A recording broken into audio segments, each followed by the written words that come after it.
What Telangana things today TV9 కాన్క్లేవ్కి తిరిగి స్వాగతం. ఏడాది పాలన పూర్తి చేసుకున్నటువంటి రేవంత్ రెడ్డి ప్రభుత్వం ఇప్పుడు ఉత్సవాలు జరుపుకుంటున్నటువంటి ఈ సందర్భంలో 6 హామీలు అమలు చేశాము, ఎన్నికల సందర్భంగా ఇచ్చినటువంటి 6 గ్యారంటీలు అమలు చేస్తున్నాము అన్నది అధికార పార్టీ చేస్తున్నటువంటి ఆర్గ్యుమెంట్. లేదు, కావాల్సింది చేయాల్సింది చాలా ఉన్నాయి అంటున్నాయి విపక్షాలు. ఎవరి వాదన ఏంటో ఒకసారి చూద్దాం.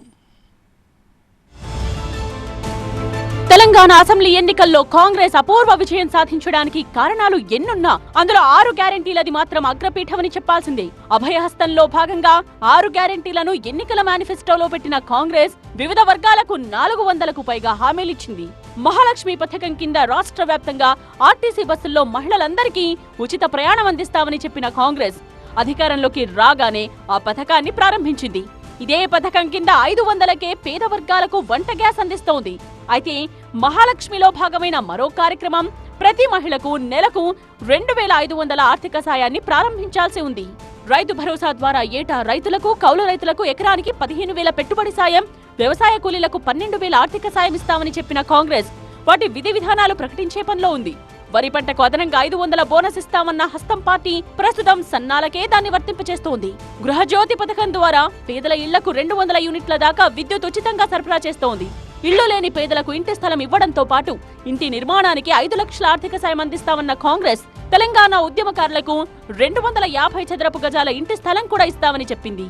యువ వికాసం పథకం కింద విద్యా భరోసా కార్డు ద్వారా విద్యార్థులకు 5 లక్షల పరిమితితో వడ్డీ రహిత ఆర్థిక సాయం అందజేస్తామని హామీ ఇచ్చింది కాంగ్రెస్. ప్రతి మండలంలో తెలంగాణ ఇంటిగ్రేటెడ్ స్కూళ్ల ఏర్పాటుకు కూడా హామీ ఇచ్చింది. 6వ గ్యారంటీ చేయూత కింద వృద్ధులకు, వితంతువులకు నెలకు 4,000 రూపాయల పింఛన్ ఇవ్వాల్సి ఉన్నా అదింకా కార్యరూపం దాల్చలేదు. ఆరోగ్యశ్రీ ద్వారా పేదలకందే వైద్య సాయాన్ని మాత్రం 10 లక్షలకు పెంచి మాట నిలబెట్టుకుంది. ఇక 7వ గ్యారంటీగా ప్రజాస్వామ్యబద్ధమైన పాలన అందిస్తామని చెప్పిన కాంగ్రెస్ ప్రభుత్వం అప్పుడే ఏడాది పూర్తి చేసుకుంది. ఏడాది పాలన పూర్తి చేసుకున్న కాంగ్రెస్ పార్టీ వైపు సంబరాలు చేసుకుంటే విపక్షాలు మాత్రం ఛార్జ్షీట్లతో రెడీ అవుతున్నటువంటి పరిస్థితి. ఇంతకీ తెలంగాణ ఏం కోరుకుంటోంది ఇప్పుడున్న పరిస్థితుల్లో? ఈ అంశాల మీదే మనం ఉదయం నుంచి ఫోకస్ కంటిన్యూ చేస్తున్నాం. విపక్షాల నుంచి, అధికార పార్టీల నుంచి అన్ని నాయకులు మనతో పాటు పార్టిసిపేట్ చేస్తున్నారు. మనతో పాటు ముందుగా స్టూడియోలో ఉన్నారు కన్నె ప్రభాకర్, బీఆర్ఎస్ నుంచి ఆ పార్టీకి సంబంధించిన సీనియర్ నాయకులు, భారతీయ జనతా పార్టీ నుంచి ఆ పార్టీ సీనియర్ నాయకులు ఎంపీ రఘునందన్ కూడా మనతో పాటు స్టూడియోలో ఉన్నారు. అధికార పార్టీ వైపు నుంచి రాష్ట్ర మంత్రి, BC welfare minister Ponnam Prabhakar కూడా మనతో పాటు జాయిన్ అవబోతున్నారు మరి కొద్ది క్షణాల్లో. ముందుగా ప్రభాకర్ గారు, ఉద్యమం నుంచి చూస్తున్నాం తెలంగాణ ఫార్మేషన్ జరగాలి అని చెప్పి కోరుకున్నప్పటి నుంచి ఈరోజు ఒక 10 ఏళ్ల పాటు బీఆర్ఎస్ పాలన చూసాం, ఇప్పుడు ఏడాది పాటు కాంగ్రెస్ పాలన చూసాం. అప్పటికి ఇప్పటికీ కంపేర్ చేయమంటే ఏం చెప్తారు? మురళీకృష్ణ గారు, మీకు TV9కి అదేవిధంగా మిత్రుడు రఘునందన్ రావు గారికి, చూస్తున్నటువంటి వీక్షకులందరూ కూడా నమస్కారం. దానికి మీరు మంచి టైటిల్ పెట్టినారు, వాట్ తెలంగాణ థింగ్స్ టుడే. ఏం ఆలోచిస్తున్నది తెలంగాణ, ఏమనుకుంటున్న తెలంగాణ, ఎట్లా రియాక్ట్ అవుతున్నది తెలంగాణ అని అనుకుంటే బాధపడుతున్న తెలంగాణ. సంవత్సర కాలంగా చిన్న పొరపాటుతో జీవితాలనే పాడు చేసుకున్నామని తెలంగాణ బాధపడుతున్నది. తెలంగాణ సామాన్యుడి మొహంపై నవ్వు లేకుండా చేసుకున్నది. తెలంగాణ సామాన్యుడి ఆలోచనలో ఒక్క చిన్న పొరపాటుకు ఇంత నష్టం తెచ్చుకున్నామా అని బాధపడుతున్న తెలంగాణ. ఎందుకంటున్నానంటే, మీరే మీ ఇంట్రోలో చాలా స్పష్టంగా చాలా విషయాలు చెప్పినారు. విజయోత్సవాలు ఎప్పుడు చేసుకుంటారంటే, తమ ఇచ్చినటువంటి హామీలని కంప్లీట్ చేసుకున్న తర్వాత మేము ఇచ్చినాం కదా అని చెప్పేసి విజయోత్సవాలు చేసుకుంటారు. దురదృష్టం ఏంటంటే, మీ ఇంట్రోలో చెప్పినట్టుగానే ఒక మహాలక్ష్మి స్కీమ్కి సంబంధించిన దాంట్లో అది కూడా ఒకే భాగమైనటువంటి ఉచిత బస్సు మాత్రమే చేసినారు, కానీ మిగతా 5 ఏవీ లేవు, అన్నీ గుండు సున్నా. వాటికి కార్యరూపం దాల్చడానికి మేము గైడ్లైన్స్ తయారు చేస్తున్నాం అని చెప్పేసి మాట్లాడుతూ ఉన్నారు. దానితో పాటు ప్రజాస్వామికంగా ఉంటాము అని 7వ హామీ ఇచ్చినామని చెప్పేసి మాట్లాడుతున్నారు. అది లేదు. ఎన్నికల్లో ఇచ్చినటువంటి 6 హామీలు లేవు, 7వ హామీ. కానీ విధ్వంసకర తెలంగాణ నుంచి ప్రజా పరిపాలన తీసుకొచ్చాం, ప్రజా తెలంగాణని తీసుకొచ్చాం అన్నది కాంగ్రెస్ పార్టీ చేసుకుంటున్నటువంటి క్లెయిమ్ నిజం కాదంటారు ఇది? 2014 కంటే ముందు తెలంగాణ పర్ క్యాపిటా ఇన్కమ్ ఎంత ఉంది?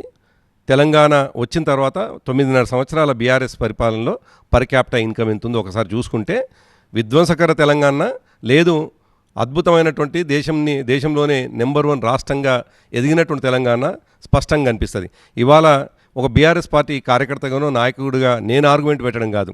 ఇవాళ సామాన్యులకు పోతే తెలుస్తున్నది 9.5 సంవత్సరాలు జరిగినటువంటి పరిపాలన లేదు, సంవత్సర కాలంగా కాంగ్రెసు పరిపాలిస్తున్న తీరుని ప్రజలు చాలా క్షుణ్ణంగా అర్థం చేసుకుంటున్నారు కనిపిస్తోంది. ఇదే కాకుండా మురళీకృష్ణ గారు, మీకు మనం 6 గ్యారెంటీలకు సంబంధించినటువంటి విషయాన్ని మాట్లాడుతున్నాం. ఇంకొక 420 హామీలు కూడా కాంగ్రెస్ పార్టీ ఇచ్చింది. 420 హామీలు ఇచ్చి ప్రజల్ని మోసం చేసింది. ఈ హామీలను కూడా అడగాల్సినటువంటి అవసరం ఉన్నది. అందుకే ఈరోజు మేము మా పార్టీ పక్షాన ఛార్జ్షీట్ కూడా వేసినాం. అసలు ఎందుకు చేయలేదని, విజయోత్సవాలు చేసుకున్నటువంటి వాళ్ళు ఒకవేళ ఇవన్నీ కంప్లీట్ అయిన ఉంటే, ఇవన్నీ ఆల్రెడీ ఇప్పటికే పార్టీ వైపు నుంచి, అధికార పార్టీ వైపు నుంచి రియాక్షన్ కూడా వచ్చింది. అది మేము ఛార్జ్ షీట్గా ఫీల్ అవ్వటం లేదు, రీఛార్జ్ షీట్గా ఫీల్ అవుతున్నాం. మంచిదే, ఇట్లాంటి ఏమైనా సూచనలు చేస్తే మేము కూడా సరి చేసుకుని బాగా చేస్తాం అన్నది వారి నుంచి వచ్చిన ఒక పాజిటివ్ రెస్పాన్స్. అంటే మీరు విపక్షంగా అంత పాజిటివ్గా సూచనలు ఇచ్చేటువంటి ఆలోచనలో లేరా? మురళీకృష్ణ గారు, ఎవరైనా కొద్ది పాజిటివ్గా పరిపాలన కొనసాగిద్దామనుకుంటే, లేదు 9.5 సంవత్సరాలు పరిపాలించినటువంటి దాని కొనసాగింపుగా ఆనాడు ఏవైతే మంచి జరిగిందో ఆ మంచి కొనసాగింపుగా జరిగి కొత్తదనాన్ని తీసుకొచ్చేట్లయితే డెఫినెట్గా అటువంటి సూచనలే ఉంటాయి. మేము కూడా చాలా బలంగా నమ్ముతా ఉన్నాం, ఒక ప్రతిపక్షంగా బలంగా నమ్ముతా ఉన్నాం. ఈ రాష్ట్రం మేము కొట్లాడినటువంటిది. ఇవాళ ఎవరి చేతుల్లో అయితే ఈ రాష్ట్రం ఉందో వాళ్ళు తెలంగాణ కోసం కొట్లాడలేదు. నిజానికి తెలంగాణ ఇచ్చామన్న పార్టీ అది. అఫ్కోర్స్ అది కొన్ని వందల మంది ప్రాణాలు పోయిన తర్వాత, ప్రజల డిమాండ్ చాలా సీరియస్గా ఉన్న తర్వాత, ఇవ్వకపోతే నామరూపాలు లేకుండా ఒక తెలంగాణనే కాదు భారతదేశం మొత్తంలో కాంగ్రెస్ అనేటువంటి పేరు లేకుండా అవుతుందేమో ఒక భయం తర్వాత ఇచ్చినటువంటి కాంగ్రెస్. ఇవ్వాల్సిన ప్లేస్లో ఉన్నారు కాబట్టి ఇచ్చినారే కానీ ఇవ్వాల్సిన ప్లేస్లో లేకుండా ఇచ్చినటువంటి వాళ్ళు కాదు. నేను ఇచ్చినటువంటి దాన్ని కృతజ్ఞత ఉంటాం. కానీ అంత మాత్రాన ఇవాళ విధ్వంసం చేసుకుంటూ పోతే వాళ్ళు చేస్తున్నది ఏంది? వచ్చిన మరుసటి రోజు నుండి తెలంగాణకి ఏమవసరం ఉందో ఆలోచించాల్సింది వదిలిపెట్టేసి, తెలంగాణ ఇవాళ భారతదేశమే ఒక వ్యవసాయ ఆధారిత దేశం. తెలంగాణ ముఖ్యంగా ఇంకా వ్యవసాయ ఆధారిత ప్రాంతం. ఇటువంటి వ్యవసాయం మీద దృష్టి పెట్టకుండా వారి ఆలోచనలన్నీ కూడా ఒకవైపేమో విధ్వంసం, ఒకవైపేమో కూల్చివేతలు, ఇంకోవైపేమో ఇష్టం వచ్చినట్టుగా చట్టాలను ఉపయోగించి అరెస్టులు, అక్రమాలు ఇష్టం వచ్చినట్టుగా చేయడం. ప్రజాస్వామ్యం అనేటువంటిది ఇంతకుముందు మీరు చెప్పినటువంటి 7వ హామీ ఎట్టి పరిస్థితుల్లో కూడా అది అసలు దానికి భిన్నంగా వ్యవహరిస్తుంది. వాటికి సంబంధించి ఇంకా చాలా ప్రశ్నలు ఉన్నాయి. వాటి అన్నిటికీ కూడా విపక్షంగా మీరు కూడా రియాక్ట్ అవుతారు. కానీ ప్రధాన విపక్షంగా భారతీయ జనతా పార్టీ నుంచి రఘునందన్ గారు ఉన్నారు. రఘునందన్ గారు, కేంద్రం విషయాన్ని తీసుకుంటే భారతీయ జనతా పార్టీగా మోదీ గారు కంటిన్యూస్గా 3 టర్ముల అధికారంలోకి వచ్చి కంటిన్యూ అవుతున్న పరిస్థితి. కానీ మన తెలంగాణ ఇక్కడున్న పరిస్థితి కొద్దిగా భిన్నమైంది. 2 టర్ములు కేసీఆర్ గారు, ఇప్పుడు మళ్ళీ కాంగ్రెస్. ఈ కాంగ్రెస్ ఒక ఏడాది పాలన పూర్తయింది. ఇవన్నీ చూసిన తర్వాత ఈరోజు ఉన్న తెలంగాణ పరిస్థితి గురించి అడిగితే ఏం చెప్తారు? 10 సంవత్సరాల్లో చంద్రశేఖర్ గారి పాలనలో తెలంగాణలో ఏమేమైతే జరగలేదని చెప్పి టీఆర్ఎస్ పార్టీ బదనామై ప్రజల ఆగ్రహానికి గురైందో, ఈ 12 నెలలలో కాంగ్రెస్ పార్టీ మీద కూడా ప్రజలు అంతే అసంతృప్తిని, అంతే ఆగ్రహాన్ని వ్యక్తం చేస్తూ ఉన్నారు. ఏడాదిలో అంత వ్యతిరేకత మూట కట్టుకుందా? ఇంకా అంతకంటే కొంచెం ఎక్కువనే మూట కట్టుకున్నట్టు మనం లెక్కలేసుకోవచ్చు. వాళ్ళకు 10 ఏళ్ళు పట్టింది బదనాం కావడానికి. వాళ్ళ పరిపాలన బాగాలేదని ప్రజలు తీర్పు ఇవ్వడానికి వాళ్ళకి 10 ఏళ్ళు పట్టింది. వీళ్ళు 12 నెలలలోనే టీఆర్ఎస్ 10 సంవత్సరాల్లో మూట కట్టుకున్నటువంటి అపప్రదని, వారు చేసినటువంటి తప్పుల్ని ఈరోజు ఈ ప్రభుత్వం లోపల ప్రజలు అనుభవిస్తూ ఉన్నారు బేసికల్గా. అందుకనే టీఆర్ఎస్, కాంగ్రెస్ ఈ రెండు కూడా, వీటి రెండింటి మధ్యలో కూడా ఉన్నటువంటి బంధం విడదీయరాని బంధం. ఇవి ఒకటి నాణానికి బొమ్మ అయితే ఇంకొకటి బొరుసు. వీళ్ళ నుంచి ఇంతకంటే ఎక్కువ ఎక్స్పెక్ట్ చేయడం కూడా సరైనది కాదేమో అనేది నా ఉద్దేశం మురళి గారు. అందుకని చాలా స్పష్టంగా భారతీయ జనతా పార్టీ ఎవరు ఎన్ని మాట్లాడినా మొదటి నుంచి చాలా స్పష్టంగా చెప్తూ వస్తా ఉన్నాం. కాంగ్రెస్ ఎన్నికల సందర్భంలోనూ ఎన్నికల తర్వాత కూడా చేస్తున్న ప్రచారం బీఆర్ఎస్ బీజేపీ ఒక్కటని కదా. సో అందుకనే దాని ఇంపాక్ట్ కూడా పడింది అనుకుంటా కొంత. అందుకనే సందర్భంలో కవిత గారిని అరెస్ట్ చేయకపోవడం, బండి సంజయ్ గారిని మార్చడం, ఇట్లాంటి చాలా జరిగిన తర్వాత ఇద్దరు ఒకటే అని చెప్పి కాంగ్రెస్ కోటేసినట్టున్నారు జనం. అందుకనే 2004లో చంద్రశేఖరరావు గారు కాంగ్రెస్ పార్టీ కలిసి పోటీ చేసింది. రాష్ట్రంలో, కేంద్రంలో అధికారంలో పంచుకున్నారు. ఇక్కడ ఒక 6 మంత్రులు, అక్కడ ఒక 2 మంత్రులు కలిసి పనిచేసినారు. ఆ తర్వాత పలు సందర్భాల లోపల ఆఖరికి మొన్న కూడా 2022లో కొత్తగా ఈ దేశానికి రాష్ట్రపతిని ఎన్నుకోవడానికి ఒక సందర్భం వచ్చినప్పుడు, మేము ఒక గిరిజన బిడ్డని ఈ దేశానికి రాష్ట్రపతిగా ప్రపోజ్ చేసినప్పుడు కాంగ్రెస్ వాళ్ళు కూడా అంత స్వాగతం పలకలే. అన్ని ఫ్లెక్సీలు పెట్టి, ఒక ఒంటెలు గుర్రాలు తప్ప మిగతా అన్నీ పెట్టి ఊరేగించి ఎయిర్పోర్ట్ నుంచి, బేగంపేట ఎయిర్పోర్ట్ నుంచి హంగామా చేసి కాంగ్రెస్ వాళ్ళు కూడా విశ్వాసం లేదు వాళ్ళు పెట్టిన క్యాండిడేట్ కోటేయాలన్నా వద్దా అనేది.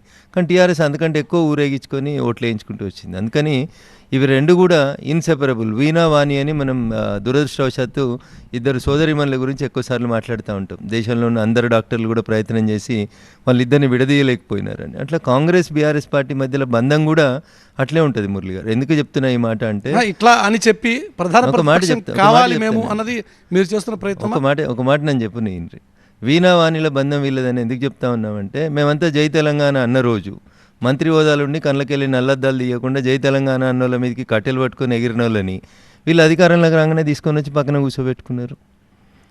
పింక్ కలర్ ఈ రాష్ట్రంలో అధికారంలో ఉన్నప్పుడు 3 రంగుల జెండా మీద గెలిచిన వాళ్ళందరినీ తీసుకొచ్చుకొని వీళ్ళందరూ పెట్టుకున్నారు. వాళ్ళకి అవసరం లేదు ఆ రోజు. ఏ అబద్ధాలని, ఏ తప్పుడు ప్రచారాలని, ఏ మాటలను అయితే ఆ రోజు మీరు కాంగ్రెస్ పార్టీకి వెళ్ళి ఎమ్మెల్యేలను కొనుగోలు చేసుకున్నప్పుడు చెప్పించిర్రో, నియోజకవర్గాల అభివృద్ధి జరగాలంటే అధికార పార్టీలకు కావాలి. ఈ దేశంలో ఇట్లాంటి సిద్ధాంతం ఎప్పుడు లేదు. ఆ దుష్ట సాంప్రదాయానికి వాళ్ళు తెరలేపినారు. వాళ్ళు తెరలేపిన దాన్ని ఇప్పుడు వీళ్ళు వచ్చిన వాళ్ళు చేస్తూ ఉన్నారు. కాంగ్రెస్ అధికారంలోకి రాగానే పింక్ కండువాలు పక్కన మారేసి మళ్ళీ పోయి 3 రంగుల కండువాలు వేసుకుంటా ఉన్నారు. కానీ అప్పుడైనా ఇప్పుడైనా పార్టీ మారకుండా సిద్ధాంతం కోసం ప్రజల పక్షాన నిలబడేది ఒకరున్నా, ముగ్గురమున్నా, 8 మంది ఉన్నా నిలబడేది ఎవరన్నా అంటే అది బీజేపీ వాళ్ళే. రేపు మళ్ళీ ఏమన్నా అయిందనుకోరు, రేపు మళ్ళీ ఏమన్నా తిడితేనే ఇద్దరిని లేక వారిద్దరిని ఒకటే అని చెప్పి ప్రచారం చేయడం ద్వారా మాత్రమే తెలంగాణలో మనం ప్రధాన ప్రతిపక్షం అవుతాము అన్నది మీకున్న ఆలోచన. ఇప్పుడు నేను చెప్పిన దాంట్లో ఒక్క తప్పేమని ఉంటే చెప్పుర్రి. కళ్ళకు నల్లద్దాలు తీయకుండా కట్టెలు పట్టుకుని కొట్టిన ఆయన ఎవరో కర్ణ ప్రభాకర్ గారికి నాకంటే ఎక్కువ తెలుసు. కొట్లాడిన కర్ణ ప్రభాకర్ గారికి ఎమ్మెల్యే సీటు ఉండదు. కొట్టిన మంత్రులకు మాత్రం ఎమ్మెల్యే సీట్లు ఉంటాయి, మంత్రి పదవులు కూడా ఇస్తారు చంద్రశేఖరరావు గారు. అవే తప్పులు ఇలా వీళ్ళు కూడా చేస్తూ ఉన్నారు కదా అంటున్నా. అదే నోటు దూరుస్తనం, అదే తప్పుడు విధానాలు, అదే అహంకారపూరితమైనటువంటి పాలన తప్ప ప్రజల్ని ప్రజల్లాగా, ప్రతిపక్ష ఎమ్మెల్యేలని ప్రతిపక్ష ఎమ్మెల్యేలాగా గౌరవించలేనటువంటి సంస్కారం. నేను అడిగిన దాంట్లో ఒక తప్పుండే చెప్పండి మురళి గారు, నేను మీరు వేసేటువంటి ఏ శిక్షకైనా సిద్ధంగా ఉంటా. నేను మొదటి నుంచి ఆరోపిస్తూ వచ్చింది వీళ్ళ మీద చెప్పినటువంటి ఆరోపణ. సిద్దిపేట ఒక ఆయన మంత్రి ఉంటాడు, SUDA Siddipet urban development authority.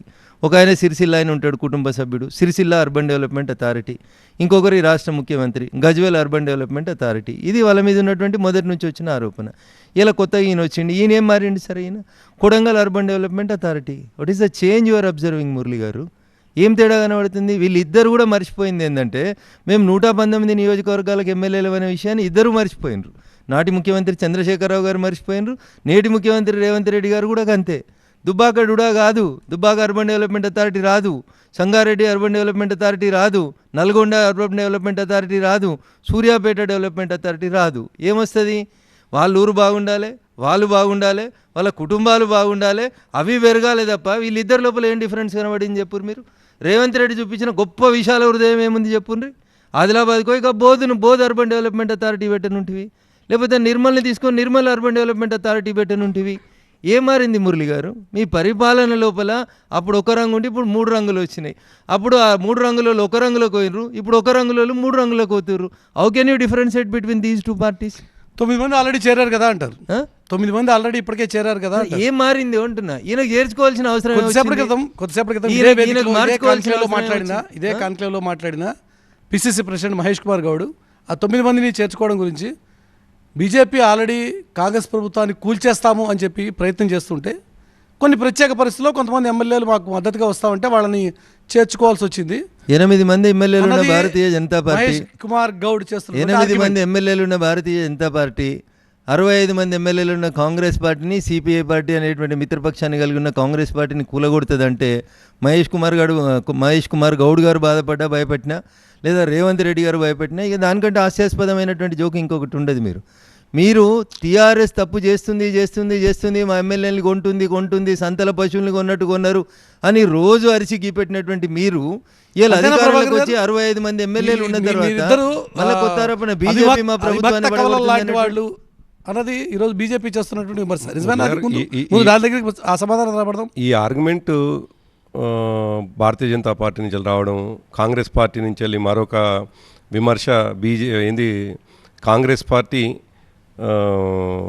BRS ఒకటి అని, కాంగ్రెస్ వాళ్ళేమో బీఆర్ఎస్ బీజేపీ ఒకటి అని. ఇటువంటి విమర్శని ఇవాళ కొత్తగా ఏం ఎదుర్కోవట్లేదు, చాలా కాలంగా ఎదుర్కొంటున్నాం.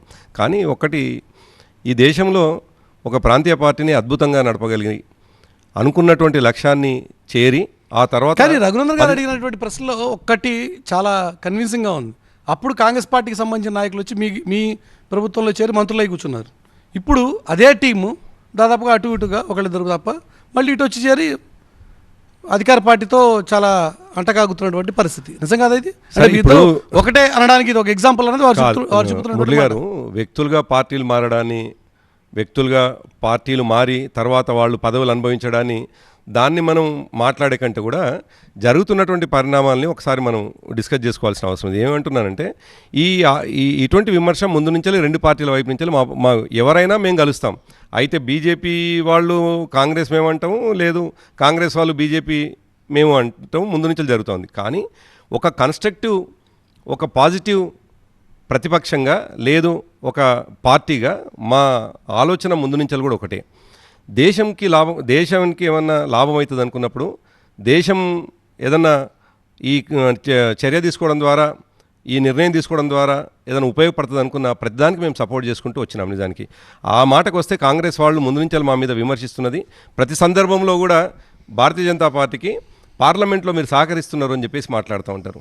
లాస్ట్ ఎలక్షన్స్లో అయితే మీరు నష్టపోయారుగా. నేనేమంటున్నానంటే ప్రతి సందర్భంలో కూడా ఏం మాట్లాడతారంటే వాళ్ళు పార్లమెంటులో 370 విషయంలో కానీ, అదేవిధంగా అయోధ్య విషయంలో కానీ, డిమాంటేషన్ విషయంలో కానీ ఎప్పుడు సందర్భం వచ్చినా అది దేశానికి ఉపయోగపడుతుందని మేము నమ్మినప్పుడు మాత్రమే మేము అనుకూలంగా మాట్లాడుకుంటూ వచ్చినాం. కొన్ని సందర్భాల్లో పొలిటికల్గా డెఫినెట్గా మా ఎత్తుగడ ఉంటుంది. ఆ పొలిటికల్ ఎత్తుగడలో భాగంగా మేము ప్రాంతీయ పార్టీగా ఉన్నాము. సరే, కాలక్రమేణా జాతీయ పార్టీగా మారదామనుకున్నాం. కొన్ని సందర్భాల్లో మాకు కొంత ప్రతికూలమైనటువంటి ఫలితాలు వచ్చినాయి. మేము ప్రాంతీయ పార్టీగా ఈ దేశంలో ఏదో ఒక జాతీయ పార్టీకి సంబంధించినటువంటిది వాళ్ళు ఒక పాలసీ తీసుకుంటున్నప్పుడు అది దేశానికి ఏదైనా ఉపయోగపడుతుంది అనుకున్నప్పుడు డెఫినెట్గా వాళ్ళ వెంట ఉన్నాం మేము. దాంట్లో ఏం అనుమానం లేదు. కానీ నేనేమంటున్నాను, సరే ఈ ఆరోపణల మీద మనం చర్చించుకుంటాం, ఒకరోజుతో జరిగినటువంటి చర్చ కాదు. మీ కంక్లేవ్ ఇవాళ ఏంటంటే విజయోత్సవాలు, అసలు ఏం జరిగిందని విజయోత్సవాలు చేసుకుంటున్నారు అనేటువంటిది ముఖ్యమైన ఇష్యూ. ఇవాళ ఈ రాష్ట్రం విధ్వంసం వైపు పోతూ ఉంది, విధ్వంసకర చర్యల్ని ఈ ప్రభుత్వం తీసుకుంటా ఉంది, సామాన్యుడిని ఇవాళ ఇబ్బంది పెడతా ఉన్నారు అనేటువంటిది చాలా స్పష్టంగా కళ్ళ ముందు కనిపిస్తూ ఉంటే ఎందుకు విజయోత్సవాలు, ఏం విజయం జరిగిందని చెప్పి విజయోత్సవాలు, ఇందిరా పార్క్ దగ్గర ధర్నా చేయడానికి విజయోత్సవాలు, ప్రజలు వాయిస్ని ఓపెన్గా వినిపించే ఒక ప్రజా తెలంగాణ తీసుకొచ్చినందుకు విజయోత్సవాలు అన్నది ఈరోజు కాంగ్రెస్ నాయకులు చెప్తున్నటువంటి మాట. నిజం కదా? లగచర్లలో సంబంధం లేని కుటుంబ సభ్యుల్ని, సంబంధం లేనటువంటి వాళ్ళని తీసుకుపోయి జైల్లో 26 మందిని వేయడం ఒక ప్రజాస్వామ్యమా? అదేవిధంగా ఎటువంటి సంబంధం లేనటువంటి ఒక శాసనసభ్యుడిని తీసుకొని పోయి 26 రోజులుగా జైల్లో కలెక్టర్ని కొట్టడానికో, కలెక్టర్ని చర్యలు తీసుకోకుండా ఎలా ఉంటారు? మురళి గారు, నా పక్కన రఘునందన్ రావు గారు చాలా సీనియర్ అడ్వకేట్. వారు డెఫినెట్గా ఆర్గ్యూ చేస్తారు, ఏది నిందితుల పక్షాన్నో లేదు బాధితుల పక్షాన్నో చేస్తూ ఉంటారు. ఒక శాసనసభ్యుడు, ఇప్పుడు పార్లమెంట్ సభ్యుడిగా రఘునందన్ రావు గారు ఇప్పటికీ నేను కింద చాలామందితో మాట్లాడుతూ ఉండే, దాంట్లో ఎవరెట్లుంటారో తెలియదు, తన పార్లమెంట్ సభ్యుడిగా తనతో ఎప్పటికప్పుడు ఫోన్లలో మాట్లాడుతుంది. ఏదన్నా సంఘటన చేసి వచ్చినటువంటి వాడు ఏం మాట్లాడినటువంటి కంటెంట్ వదిలిపెట్టేసి 2 సార్లు మాట్లాడు, 4 సార్లు మాట్లాడు, 11 నెలల్లో 42 సార్లు మాట్లాడాన్ని తప్పుపట్టి శాసనసభ్యుడిని తీసుకుపోయి జైలు వేయడం ప్రజాస్వామ్యమా? దీన్ని చాలా విజయోత్సవాలు అయిపోతారా? ఈరోజు ఇన్ని చేసాము అన్ని చేసాము అని చెప్పి కాంగ్రెస్ పార్టీ చెప్తున్నటువంటి మాట. ప్రజా తెలంగాణ తీసుకొచ్చాము. I don't want to waste your time. చెప్పండి. సో వీళ్ళు అధికారంలో ఉన్నప్పుడు మల్లన్న సాగర్ అని ఒక ప్రాజెక్ట్ కడతామని చెప్పారు. సెల్ ఫోన్ సిగ్నల్లు బంద్ చేసిర్రు. రాత్రిపూట రిపోర్టర్లను గృహ నిర్బంధంలో పెట్టిర్రు. పోలీసులు ఇంటికి ఒక డీసీఎం పెట్టి రాత్రి ఊర్లు ఖాళీ చేయించారు. ఒక మహిళ కుకునూరుపల్లి పోలీస్ స్టేషన్ దగ్గరకు వస్తుంటే పాటలు పాడి జనాల్ని చైతన్యం చేస్తుందని గొంతు పిసికి చంపే ప్రయత్నం చేశారు తెలంగాణ పోలీసు వాళ్ళు. ఎవరి కోసం పనిచేస్తూ ఉన్నారంటే పేద ప్రజల కోసం పనిచేస్తూ ఉన్నాం. తెలంగాణ పోలీస్ అంటే ఫ్రెండ్లీ పోలీసింగ్ అని చెప్పారు ఆ రోజు వీళ్ళు పరిపాలనలో ఉన్నప్పుడు, అధికారంలో ఉన్నప్పుడు పోలీసులని మీరు ఎట్లయితే దుర్వినియోగం చేసిండ్రు. వీరు ఇప్పుడు ఒక మాజీ శాసనసభ్యుని రిమాండ్ చేస్తేనే ఇంత బాధపడుతూ ఉన్నారు. దుబ్బాక ఉప ఎన్నికల్లో ప్రజలు మీ పట్ల ఆగ్రహాన్ని వ్యక్తం చేస్తూ ఇందాక రఘునందన్ చెప్పిన ఏ ఒక్క ప్రశ్నను స్పృశించకుండా మా ప్రభాకరణ తప్పించుకునే ప్రయత్నం చేసిన 2020 నవంబర్ 10వ తారీఖు రోజు ప్రజలు ఇవన్నీ మీకు హెచ్చరికలు జారీ చేస్తే కూడా మీరు పట్టించుకోలేదు. మల్లన్న సాగర్లో ఆ రోజు మీరు ఏం చేసిర్రు, ఈరోజు లగచర్లలో వాళ్ళకి అదే చేస్తుర్రు. నేను దుబ్బాక ఎమ్మెల్యేగా గెలిచిన తర్వాత మల్లన్న సాగర్లో తన ఇల్లు పోతుందని ఒక రైతు మల్లారెడ్డి అనేటువంటి రైతు తాతలు కట్టిన ఇల్లు నుంచి కట్టెలన్నీ తీసుకొని ఇంటి మధ్యలో లోగి లోపల పెట్టుకొని ఆత్మహత్య చేసుకుంటే తన చితిని తానే పేర్చుకొని మంట అంటించుకుంటే ఆడికి పరామర్శ కోతా అంటే నన్ను అరెస్ట్ చేస్తారు. ఆపినని సిఐ మీదకి దుర్భాషలాడినా సార్. నేను అందుకనే there is no much difference between BRS and Congress అని చెప్తున్నా. అంటే మల్లన్న సాగర్లో మీరు చేసిర్రు, ఇలా లగచర్లలో వాళ్ళు చేస్తుర్రు. ఫార్మాసిటీ ఎద్దని రైతులు ఎన్ని రోజులు ధర్నాలు చేసిర్రు, ఎన్ని రోజులు నిరాహార దీక్షలు చేసిర్రు. ఆ రోజు మీకు భూములు గుంజుకున్న రోజు కనబడలేదా? 2013 భూసేకరణ చట్టాన్ని అమలు చేయమంటే 2013 భూసేకరణ చట్టాన్ని అమలు చేయమంటే మీరు దాన్ని తుంగలదో కొట్టిర్రు. మా యూపీఏ 2 తెచ్చిర్రు, మా తెచ్చిర్రు అంటే అదే 2013 భూసేకరణ చట్టాన్ని అమలు చేయమంటే ఇలా రేవంత్ రెడ్డి గారి సర్కారు కూడా కాంగ్రెస్ పార్టీ కూడా 2013 భూసేకరణ చట్టాన్ని అమలు చేయడానికి బీఆర్ఎస్ పాలనకి కాంగ్రెస్ పాలనకి తేడా లేకుండా నేను అడిగిన ఏ ఒక్క ప్రశ్న కూడా మా ప్రభాకర్ అని ఇష్టపడతలేడు. సిద్దిపేట అర్బన్ డెవలప్మెంట్ అథారిటీ అవుతుంది ఎందుకంటే అల్లుడు మంత్రి, కొడుకు మంత్రి కాబట్టి సిరిసిల్ల అర్బన్ డెవలప్మెంట్ అథారిటీ అవుతుంది. వీళ్ళు ఎంత దుర్మార్గమైన పాలన చేసిరంటే 10 ఏళ్లలో నాలాంటి గొంతుల్ని నొక్కేతందుకు చేసిన ఒక దుర్మార్గమైన ప్రయత్నం చెప్తాను నేను. సిద్దిపేట నుంచి సిద్దిపేటకి 2వ రింగ్ రోడ్ వస్తే మా కేంద్రం ఇచ్చిన 1100లలో 2వ రింగ్ రోడ్ వేసుకుంటాడు హరీష్ రావు. దుబ్బాకకు ఒక రింగ్ రోడ్ మండి ఇవ్వలేదు నువ్వు. ఇలా సేమ్ రేవంత్ రెడ్డి కూడా అదే పాలన చేస్తా ఉన్నాడు.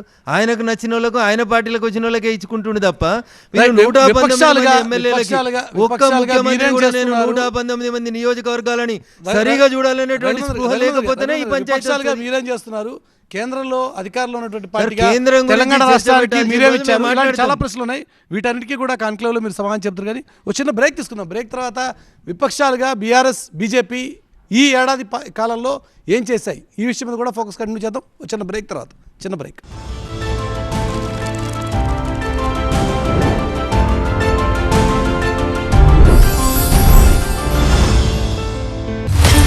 పుష్ప అంటే పేరు కాదు, పుష్ప అంటే బ్రాండ్. పుష్పరాజ్ లాగానే పైప్స్ ప్రపంచాన్ని ఆస్ట్రల్ పైప్స్ శాసిస్తుంది. ఆస్ట్రల్ పైప్స్ భారతదేశం యొక్క #1 pipe brand, celebrating Pushpa 2. Muthoot Finance, India's #1 most trusted financial services brand. మరి గోల్డ్ లోన్ కోసం కాల్ చేయండి 1-800-202-1212. నమస్తే కాకినాడ. ఫ్యాషన్ ప్రపంచంలో సరికొత్త సంచలనం జేసీ మాల్. మన కాకినాడలో ఈ రోజే ప్రముఖ సినీ తార శ్రీలీల చేతుల మీదుగా గొప్ప ప్రారంభం. తెలుగు మ్యాట్రిమోనీ వారి గ్రేట్ మ్యాచ్ మేకింగ్ ఫెస్ట్ వచ్చింది. అన్లిమిటెడ్ కాంటాక్ట్స్, ఎక్స్క్లూజివ్ ఆఫర్స్ చాలా ఉన్నాయి. ఇప్పుడే తెలుగు మ్యాట్రిమోనీలో రిజిస్టర్ చేసుకోండి. జివ్వుమణిలాగే బాధ నుంచి వేగంగా ఉపశమనం పొందండి సెన్సోడైన్ ర్యాపిడ్ రిలీఫ్ తో పాటు. ఇంటర్నేషనల్ షాపింగ్ ఫెస్టివల్ ఈ December 6th నుండి 16th వరకు. Thailand artificial flowers, jewellery and women accessories, Afghanistan dry fruits, Iran silver jewellery, Turkey నుంచి లైట్స్, లెబనన్ యాక్సెసరీస్ మరియు ఇంకా మరెన్నో మీకోసం. International shopping festival, Maidan expo centre, Hitech City main road, Hitech City. అరే రిషి, ఈరోజు స్కూల్ కు వెళ్ళలేదా? 3 నెలలుగా స్కూల్ ఫీజు కట్టలేకపోయానందుకే తీసేశారు స్కూల్ వాళ్ళు. మీ తర్వాత మీ పిల్లల కల చెదిరిపోకూడదు. ఈ రోజే తీసుకోండి పాలసీ బజార్ లో 2 కోట్ల టర్మ్ లైఫ్ ఇన్సూరెన్స్. నెలకు 690 రూపాయలతో ప్రారంభం. ట్రెండింగ్ వస్త్రాలను, నాణ్యమైన బంగారు ఆభరణాలను అతి తక్కువ ధరలకి అందించడంలో పేరుగాంచిన ది చెన్నై షాపింగ్ మాల్ ఇప్పుడు మన రాజమండ్రిలో ఈ December 11న గొప్ప ప్రారంభం. కళకళలాడే ఇల్లు ఇప్పుడు వీళ్ళ చేతిలో పోయింది.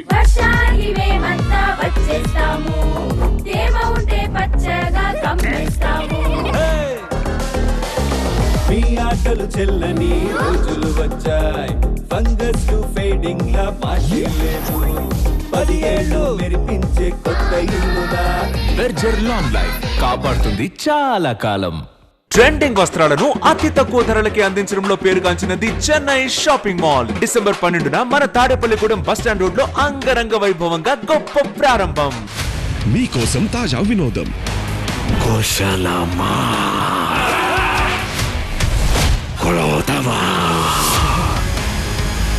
మనుషుల ఆశ సావనంత వరకు నా వ్యాపారానికి సావుండదు. చూడండి కంగువా మట్కా ప్రైమ్ వీడియోలో. శాలరీ ఉంది కానీ శాలరీ స్లిప్ లేదా? కానీ ఇతనిలాగా ఉద్దేశం సరైనది. లోన్ కోసం రండి మాట్లాడుదాం. పిరామల్ ఫైనాన్స్.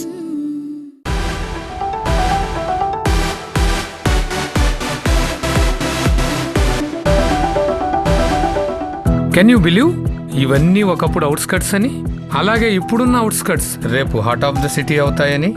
మన మైరాన్ హోమ్స్ సిటీకి 4 పక్కల వేరియస్ ప్రాజెక్ట్స్ ని క్రియేట్ చేస్తోంది. మిస్ అయ్యామన్న ఫీలింగ్ ఇంకెవ్వరికీ ఉండదు. మైరాన్ homes, prince of real estate. మైరాన్ works with vision.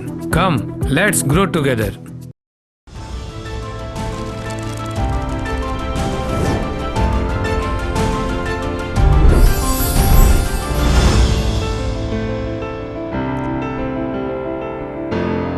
What Telangana things today అనేటువంటి థీమ్తో ఈరోజు తెలంగాణ ఏం కోరుకుంటోంది, ఏడాది పాలన రేవంత్ రెడ్డి సర్కార్ పూర్తి చేసుకున్న ఈ సందర్భంలో అన్నది ప్రధానంగా తీసుకున్నటువంటి థీమ్. అంశం మీదే విపక్షాలుగా ఈరోజు భారతీయ జనతా పార్టీ కానీ బీజేపీ కానీ ఏ రకంగా వ్యవహరిస్తున్నాయి అన్నది కూడా ఇప్పుడు చర్చనీయాంశమే. ముందుగా బీఆర్ఎస్ వైపుని తీసుకుంటే కేసీఆర్ గారు ఇంతవరకు సభలో కనీసం అడుగుపెట్టలేదు. అంటే ఒక ముఖ్యమంత్రిగా ఉంటేనే సభలోకి ఉంటాను, లేకపోతే సభకి రాను అనేటువంటి ధోరణ ఇది. ఏమనుకోవాలి బీఆర్ఎస్ నాయకత్వం వ్యవహారాన్ని? మురళి గారు, మీరు అడిగిన ప్రశ్న సూటిగానే సమాధానం చెప్తా. అంతకంటే ఇంతకుముందు రఘునందన్ రావు గారు చెప్పింది, వారు ఏమంటున్నారంటే నేను దాటేస్తున్నాను అనేటువంటి భావంతో ఉన్నారు. నేను దాటేయడానికి నా దగ్గర జవాబు లేక కాదు. ఏదైతే విలువైందో, ఏదైతే ప్రజలకు అవసరమైందో అది చెప్పాలి అనేటువంటి కానీ వారే మరొకసారి కూడా గుర్తు చేశారు, నాకు ప్రశ్నకు సమాధానం చెప్పట్లేదు మీరని. రఘునందన్ రావు గారు, నేను దాదాపుగా 25 సంవత్సరాలుగా రాజకీయాల్లో ఉన్నాం. నిజానికి అంతకుముందు వారు లేరు, నేను రాజకీయాలు లేవు. మేము 20 సంవత్సరాలుగా గమనిస్తున్నటువంటి అంశాలని డెఫినెట్గా చర్చించుకోవాలి. ఇప్పుడు మల్లన్న సాగరు, కొండపోచమ్మ, మిగతా ప్రాజెక్టులు, industries, pharma industries different Murali గారు. ఈ రెండింటిని ఒకే రకంగా చూడటానికి లేదు. అవేమో ప్రొడక్టివ్, అంటే మల్లన్న సాగర్ నిర్మాణం జరిగితే కొన్ని వేల ఎకరాలకు నీళ్ళు వస్తాయి, దాని ద్వారా తెలంగాణ సస్యశ్యామలం అవుతుంది. ఒక ఫార్మా ఇండస్ట్రీ వస్తే ఆ స్థాయిలో లాభం జరిగేటువంటి అవకాశం ఉండదు. ఆ మాటకు రఘునందన్ రావు గారు ఏమంటారంటే, మీరు కూడా ప్రొక్యూర్ చేశారు కదా భూమిని అని. మేము నిజమే 13,000 ఎకరాలని ప్రొక్యూర్ చేస్తే ఒక్కరి మీద కేసు లేకుండా, ఒక్కరిని జైల్లో పెట్టకుండా, ఎక్కడ లాఠీ చార్జ్ జరగకుండా ఫార్మాసిటీకి సంబంధించినటువంటిది.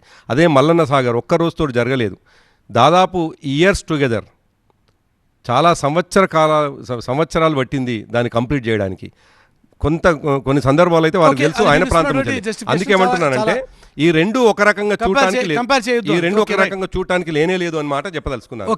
ఇక రెండో విషయానికి వచ్చినప్పుడు కేసీఆర్ గారు ఎందుకు సభకి రారు అంటే, నేనేమంటున్నాను, కేసీఆర్ గారు ప్రతిపక్షంగా ఇప్పుడు ఒక ప్రధాన ప్రతిపక్షానికి క్యాబినెట్ హోదా ఉండేటువంటి పరిస్థితి, క్యాబినెట్ మంత్రికి ఎంత ప్రత్యేకమైన ప్రోటోకాల్స్, గౌరవం, రెస్పాన్సిబిలిటీస్ ఉంటాయో ప్రధాన ప్రతిపక్షానికి కూడా అదే ప్రోటోకాల్, అదే రెస్పాన్సిబిలిటీస్ ఉంటాయి. And at the same time ప్రజలు ప్రతిపక్షాన్ని కూడా తమ పక్షంగా అనుకుంటారు, మా తరపున సభలో వాయిస్ వినిపించాలని. కానీ కేసీఆర్ గారు మాత్రం ఎందుకు రారు అంటే, సరే ప్రారంభంలో ఆయనకి ఏదో చిన్న గాయమైంది, సరే ఆ సమస్య ఉంది కాబట్టి రాలేదనుకుందాం. ఇప్పుడు 40 సంవత్సరాలుగా రాజకీయాల్లో ఉన్నారు కేసీఆర్ గారు. ప్రతి సందర్భం సంచలనమే. కేసీఆర్ గారు జీవితం అంతా సంచలనమే. కేసీఆర్ గారు ప్రారంభమైన నుండి చివరికి మన తెలంగాణ తెచ్చేదాకా, తెలంగాణ తెచ్చిన తర్వాత 9.5 సంవత్సరాలు ముఖ్యమంత్రిగా ఉన్నన్ని రోజులు కూడా సంచలనం. ఈ దేశంలోనే సంచలన ముఖ్యమంత్రి. నేనేమంటున్నానంటే సభ కోసం కాదు. సో కేసీఆర్ గారు ఏ నిర్ణయాలు తీసుకున్నా డెఫినెట్గా ఈ రాష్ట్రానికి ఉపయోగపడే నిర్ణయాలు తీసుకుంటారు, ప్రజలకు ఉపయోగపడే నిర్ణయాలు తీసుకుంటారు. ఆయన తీసుకునే ప్రతి నిర్ణయంలో ప్రజలు కూడా తప్పకుండా లాభపడతారు అనేటువంటి నిర్ణయాలు ఉంటాయి తప్ప, మీరు అనేటువంటిది సభకు రావడం ద్వారా, ప్రశ్నించడం ద్వారా ప్రజలకు లాభం అవుతుంది అనేది మీరు అంటారు. నేనేమంటున్నానంటే ప్రతిపక్షం కనీస బాధ్యత కదా అది. బేసిక్ మురళి గారు, మాకు సంబంధించినటువంటి ఇంకా 27 మంది ఎమ్మెల్యేలు ఉన్నారు. చాలా సమర్థవంతంగా, అద్భుతంగా ఈ ప్రభుత్వం చేస్తున్నటువంటి దుర్మార్గాలని ఎప్పటికప్పుడు ఎండగడుతూ, సూచనలు చేస్తూ, సలహాలు ఇస్తూ సభని ముందుకు తీసుకుపోతున్నటువంటి మా సీనియర్ శాసనసభ్యులు ఉన్నారు. మా సీనియర్ శాసనసభ్యులు దాదాపు 10 సంవత్సరాలు మంత్రులుగా పనిచేసినటువంటి వాళ్ళు కూడా ఉన్నారు. వాళ్ళకి నేను కంపేర్ చేయటం లేదండి. కేసీఆర్ గారు ఎప్పుడు సభకు రావాలి, తెలంగాణ సమాజానికి ఎట్లా లాభం జరగాలో కేసీఆర్ గారు అద్భుతంగా చేయగలుగుతారు. మా పార్టీ ప్రెసిడెంట్గా, ఎల్ఓపిగా డెఫినెట్గా వారికి బాధ్యత ఉంటుంది. అంత మాత్రాన ఒక సంవత్సరంలో మొన్న వచ్చినారు కదా, వచ్చి మాట్లాడిపోయినారు కదా, ఆయన్నే సభలో ఉన్నారు కదా, బడ్జెట్ ప్రవేశపెడుతున్నటువంటి సందర్భంలో సభలో ఉన్నారు కదా ఆయన. కాబట్టి కేసీఆర్ గారు ఎప్పుడు రావాలి, ఎప్పుడు రాకూడదు అని కూడా మా ఎదుటి పక్షాలు, మిగతా రాజకీయ పార్టీలు ముఖ్యమంత్రిగా రేవంత్ రెడ్డి గారే ఎల్ఓపిగా కేసీఆర్ గారు రావాలి, సభలో ఉండాలి, కొన్ని సూచనలు, సలహాలు వారి వైపు నుంచి కూడా రావాలని కోరుకుంటున్నారు. బ్యూటీ ఆఫ్ డెమోక్రసీ అంటే అది కదా, ఉండాలని కోరుకుంటుంటే మీరు మాత్రం ఎందుకు అంటే రేవంత్ రెడ్డి గారు సీట్లో ఉంటే చూడటానికి బీఆర్ఎస్ నాయకత్వానికి మనసు అంగీకరించట్లేదా? కేసీఆర్ గారు అంతా చిన్నగా ఆలోచించేటువంటి వ్యక్తిత్వం కాదు వారిది. ఆయన రాజకీయాల్ని అట్లా తక్కువగా చూసేటువంటి అవసరము ఉండదు. కానీ ఇవాళ పరిపాలిస్తున్నటువంటి వారి వ్యక్తిగతమైనటువంటి విధానం కూడా మనం చూడాల్సినటువంటి అవసరం ఉన్నది. నిజానికి ముఖ్యమంత్రిగా ఉంటున్నటువంటి వ్యక్తి తెల్లారు లేస్తే మాట్లాడుతున్నటువంటి మాటలు ఏ రకంగా ఎవరు సమర్థిస్తారు? మురళి గారు ఆయన పేగులు మెడల్కేసుకుంటా అంటాడు, ముడ్డి మీద డ్రైవర్ గుంజేస్తా అంటాడు. ఈ భాషలు మాట్లాడుతున్నటువంటి వ్యక్తి ఇవాళ సమాజంలో ఎటువంటి భాష గురించి మాట్లాడితే నేను కాదు ఎక్కడ మన సభలో నిండు సభలో మాట్లాడుతున్నటువంటి సందర్భంలో, అవసరం లేని సందర్భాల్లో మాట్లాడుతున్నటువంటి సందర్భంలో వీళ్ళకు సూచనలు చేయడానికి ఏం సూచనలు సేకరిస్తారని చెప్పేసి రఘునందన్ గారు కూడా భారతీయ జనతా పార్టీ వైపు నుంచి కొన్ని ప్రశ్నలు. భారతీయ జనతా పార్టీ పక్షాన్ని తీసుకుంటే ఈరోజు కేంద్రంలో అధికారంలో ఉన్నటువంటి మీరు ఈరోజు ముఖ్యమంత్రి గారి వైపు నుంచే స్వయంగా ఒక బడేబాయిగా మేము మోదీ గారిని భావిస్తామని చెప్పి ఒక సూచన, ఒక పాజిటివ్ ఫీల్ వచ్చినా కూడా కేంద్రం నుంచి మాకు రావాల్సినవి రావట్లేదు, ఇంతమంది ఎమ్మెల్యేలు, ఇంతమంది మంత్రులు, ఇంతమంది ఇద్దరు కేంద్ర మంత్రులు ఉండి కూడా మా కేంద్రం నుంచి రావాల్సిన వాటిలో ఏం న్యాయం జరగట్లేదు అన్నది రేవంత్ రెడ్డి గారి విమర్శ. ఏం చెప్తారు? ఆడలేక మధ్యలో వేయడం అంటే రేవంత్ రెడ్డి దగ్గర చూసి నేర్చుకోవాలి. గట్లా గురువింద గింజ తన నలు పెరగదు. 2004 చంద్రశేఖరరావు గారు కేంద్రంలో మంత్రి, యూపీఏలో భాగస్వామి. మా మెదక్ జిల్లా ప్రజలకు ఒక ఆకాంక్ష, రైలు రావాలని. అక్కన్నపేట అని రామాయణపేట పక్క నుంచి మెదక్కి 17 కిలోమీటర్లు రైలు రావాలంటే 17 మంది ఎంపీలు మారితే కూడా ఒక్కసారి కూడా రైలు రాలేదు. మా ఎంపీ లేకుండా మేము పోయినసారి అది కంప్లీట్ చేసినాం. 2004 ఎందుకు గుర్తు చేస్తా ఉన్నా అంటే 2005 రైల్వే బడ్జెట్లో లాలూ ప్రసాద్ యాదవ్ గారు అప్పటి రైల్వే మంత్రిగా చంద్రశేఖరరావు గారి పక్కిళ్ళు తుగ్లక్ 23 వీళ్ళదైతే తుగ్లక్ 24లో ఉండి లాలూ ప్రసాద్ యాదవ్ గారు ప్రకటించారు, కొత్తపల్లి మనోహరాబాద్ దగ్గర నుంచి మొదలుకుంటే గజ్వేల్, సిద్దిపేట, సిరిసిల్ల మీకెళ్ళి పెద్దపల్లి దాకా రైలు ఇస్తా అని 300 కోట్లు రైల్వే బడ్జెట్లో, అప్పుడు ప్రత్యేకమైన రైల్వే బడ్జెట్ ఉంటుండే మా ఊరికి ఏమొచ్చిందని చూసుకోవడానికి. ఆ రైల్వే బడ్జెట్లో 2005లో ప్రకటించారు. 2005లో ప్రకటించి ఇప్పటిదాకా కాంగ్రెస్ అధికారంలో ఉన్న 10 ఏళ్ళు ఏం చేయలేకపోతే నరేంద్ర మోడీ గారు ప్రధానమంత్రి అయిన తర్వాత మొట్టమొదటిసారి గజ్వేల్కి వచ్చినప్పుడు శిలాపలకం వేసిపోతే, నరేంద్ర మోడీ గారు రెండోసారి ప్రధానమంత్రి ఉన్నప్పుడే గజ్వేల్కు రైలు వచ్చింది, సిద్దిపేటకు కూడా రైలు వచ్చింది. కానీ ఆ రైలు ఓపెనింగ్ రోజు ఆ టీవీ బొమ్మ మీద నరేంద్ర మోడీ గారు బొమ్మ కనబడితే కాలుతోడు దన్నిన దుర్మార్గులు ఈ రాష్ట్రంలో మంత్రులు. నేను పదే చెప్తా ఉన్నా, ప్రభుత్వము ఆ రోజు మీరు రాజ్యాంగ ఏ హింసనైతే ప్రజల పట్ల చేసిండ్రో కర్ణ ప్రభాకర్ గారు అదే హింసను చేసిరు. అది లగచర్లన, మల్లన్న సాగర, ఖమ్మంలో రైతులకు బేడీలు వేసినామా, ఇంకొక దగ్గర వేసినామా? ఖమ్మంలో రైతులకు బేడీలు ఎందుకు వేసిరు? ఏం ప్రొడక్షన్ ఉందనేసిరు, ఏం ప్రొడక్టివిటీ వైపు ఉందనేసిరు? రాజ్యంగా మీరు ప్రజల పట్ల ఎంత క్రూరంగా ఉన్నారు, ఎంత నిర్దాక్షిణ్యంగా వ్యవహరించారు అని చెప్పడానికి ఒకటి కాదు అని చెప్పుకోవడానికి మీ ప్రయత్నం చేస్తున్నారు. ఓకే, కాదనట్లేదు. ప్రయత్నం చేసిన పోలీసు వాళ్ళ నుంచి ఏళ్ళ దాకా లగచర్లలో కూడా అంతే ఉంది. మీరు బీఆర్ఎస్ ఒకటి కాదు అని పదే చెప్పుకునే ప్రయత్నం చేస్తున్నారు. కానీ ఎన్నికల సందర్భంలో మరొకసారి రీకాల్ చేస్తే మరొకసారి పని చేసినామా, ఎన్నడన్నా పొత్తు పెట్టుకున్నామా, ఎన్నడన్నా ఒక్కసారైనా ఆలోచించారు మీరు? ఈ రంగులు అటుపోయినాయి, ఆ రంగులు ఇటు వచ్చినాయి, ఇటోళ్ళు అటు పోతారు, అటోళ్ళు ఇటు వస్తారు తప్ప ఏముంది సార్ అందులో? మీరు ఏదో కేసీఆర్ గారు అటెండెన్స్ గురించి అడిగారు. ఎప్పుడన్నా 1985లో వారు మొదటిసారి గెలిచినట్టు నుంచి ఇయ్యాలటి దాకా వారు అటెండెన్స్ తీసుకోర్రి. కొత్త ఇయ్యాలటి అటెండెన్స్ గురించి ఎందుకు అడుగుతారు? 2004 నుంచి 2014 తెలంగాణ అత్యాశ కాదా మురళి గారు? స్కూల్కు రాని స్కూల్కు రాని అటెండెన్స్ పార్లమెంట్ మెంబర్ గా వారిని ఎందుకు ఇబ్బంది పెడతారు? నేను అడుగుతున్నా. Since 1985 when he got elected for first time దగ్గర నుంచి మొదలుకుంటే when he was the minister also you take his attendance. దాని గురించి కొత్తగా చర్చ పెట్టడం. 10 పార్లమెంట్లో మీ అటెండెన్స్ ఎంతో చెప్పుండ్రి. మురళి గారు చెప్పండి, మనం ఎన్ని రోజులు పాల్గొన్నాం అనే కంటే కూడా మన పర్ఫార్మెన్స్ ఎంత ఉంది, మనకు ఏ మేరకు ఈ రాష్ట్రానికి రావాల్సిన నిధుల విషయంలో లేదు. తను సభ్యుడుగా మేము తెచ్చిన నిధులు ఎస్ రైలు అక్కనపేట నుంచి మెదక్ కంప్లీట్ చేసినాం, గజ్వేల్కి ఇచ్చినాం, సిద్దిపేటకి ఇచ్చినాం. మా పార్టీ వాళ్ళు కాకుండా మీ లెక్క గజ్వేల్కి, సిద్దిపేటకి, సిరిసిల్లకు తీసుకుపోయి దుబ్బాకి ఎగ్గొట్టలే. మేము గజ్వేల్కి రైలు ఇచ్చినాం, సిరిసిల్లకు రైలు తీసుకుపోయి అందుకు పట్టాలు వేపిస్తున్నాం, సిద్దిపేట రైల్వే స్టేషన్ ఓపెన్ చేసినాం. మేము ప్రతిపక్షాలు నిన్న జవహర్ నవోదయ విద్యాలయాలు